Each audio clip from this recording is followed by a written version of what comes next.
بلکہ انسان یہ سمجھے کہ یہ تو زندہ رہنے کے لیے ایک ضرورت ہے، تو یہ خواہش کہ میں بہت زیادہ دولت کماؤں، آگے بڑھوں، لوگ میری عزت کریں، کہ میرا ان کے اوپر غلبہ ہو جائے، دنیا میں میرا احترام ہو اور لوگ مجھے بہت اچھا سمجھیں، دنیا دار انہی چیزوں کے پیچھے ہوتا ہے۔ مانوی روزے کے معنی یہ ہیں کہ ان چیزوں سے پرہیز کریں، خاص طور سے دولت کی خواہش، عزت جاہ کی خواہش اور اقتدار کی خواہش۔ اقتدار کے معنی صرف سیاسی اقتدار نہیں ہے، بلکہ کسی قسم کا اقتدار ہو، لوگوں کے اوپر حکومت کرنے کی بھی خواہش ہوتی ہے، صرف اس کی ایک موقع کے اوپر اجازت ہے۔ یعنی اصلاح کے لیے حدیث میں آیا ہے کہ ہر شخص ایک رائی ہے، رائی کے معنی گلابان کے ہیں، کہ جو بھیڑوں کی رکھوالی کرتا ہے، اور اس کی ایک رعایا ہے، یعنی اس کا ایک غلہ ہے جس کے اوپر مامور ہے کہ اس کے دیکھ بھال کرے، جیسے خاندان میں مرد عورت کا کفیل ہے، نوکر اپنے مالک کے ساز و سامان کی حفاظت پر مامور ہے۔ الا الی القیاس، ہر شخص کے سپرد کچھ لوگ ہیں جن کی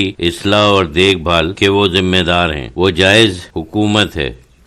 لیکن وہ حکومت اس خواہش کے تحت نہیں کرتا جس سے نفس خوش ہوتا ہے کہ بہت سے لوگ ہمارے سامنے جھک رہے ہیں، زیر ہو رہے ہیں، بلکہ وہ خدمت کے طور پر، ان کی اصلاح کے طور پر جو اللہ کی طرف سے ایک حکم ہے، یعنی ایک فرض کے طور پر ادا کرتا ہے۔ اس شخص کے متعلق تو نہیں کہا جا سکتا کہ دل میں حکومت کی خواہش ہے، وہ حکومت کرتا ہے لیکن بغیر خواہش کے، ایک خدمت کے طور پر، اور لوگوں کو فائدہ پہنچانے کے غرض سے کرتا ہے۔ دنیا کی یہی چیزیں ہیں جو کہ پھندے ہیں جن میں انسان پھنستا رہتا ہے، دولت کی خواہش، عزت اور جاہ پسندی، نمود و نمائش، کہ میں لوگوں کے سامنے بہت زیادہ عزت دار اور مالدار نظر آ جاؤں، اور حکومت کی خواہش، ان سب چیزوں سے مستقل پرہیز ہونا چاہیے، نہ کہ صرف ایک مہینے کے لیے۔ یہ اصل میں نفس کا کھانا پینا ہے۔ رمضان میں ہمیں جسم کے کھانے پینے سے پرہیز کرنے کا حکم ہوا ہے، لیکن نفس کا کھانا پینا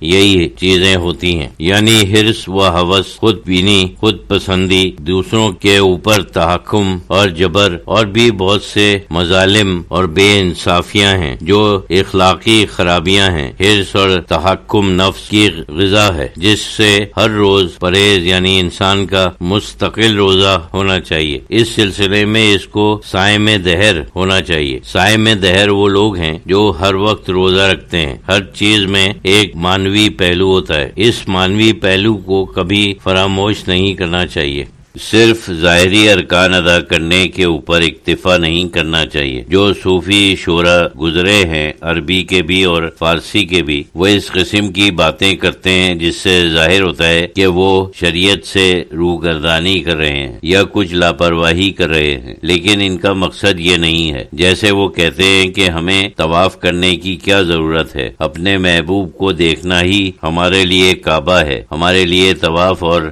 یہی حج ہے، وغیرہ۔ اور اسی طریقے سے صوم و صلات کی بابت بھی کبھی ایسی بات کرتے ہیں کہ صوم و صلات سب پیچھے رہ گیا، اب تو صرف محبوب کے عشق میں محو ہوں۔ ان کا مقصد یہ نہیں ہے کہ ظاہری طور پر انہوں نے یہ کام چھوڑ دیا ہے، بلکہ ان کا مقصد یہ ہے کہ انہوں نے صرف ظاہر پرستی چھوڑ دی ہے اور ان چیزوں کی معنویت کی طرف توجہ کی ہے۔ اسی طرح جب وہ کہتے ہیں کہ صوم و صلات برطرف، تو ان کا مقصد یہ ہے جیسے عام طور پر لوگ نماز پڑھتے ہیں، صرف ظاہری طور پر رکوع سجدہ کر کے وہ سمجھتے ہیں کہ بس ہو گیا، اس سے انہوں نے برطرف کر دیا ہے، اور اس قسم کی نماز شروع کی جس میں ان کی نظر مقصود کے اوپر ہے۔ ان کی نماز اللہ کے ساتھ حاضری ہے، یعنی فی الواقعہ ایک حاضری ہوتی ہے، صرف ایک ظاہری رسم نہیں ہوتی۔ اس کا مقصد یہ ہے کہ یہ چیزیں کچھ علامتوں میں بیان ہوتی ہیں، صاف الفاظ میں بیان کرنا مشکل ہے۔ دوسری بات یہ ہے کہ وہ یہ کچھ ملامتی طریقے سے کہتے ہیں تاکہ لوگ سمجھیں کہ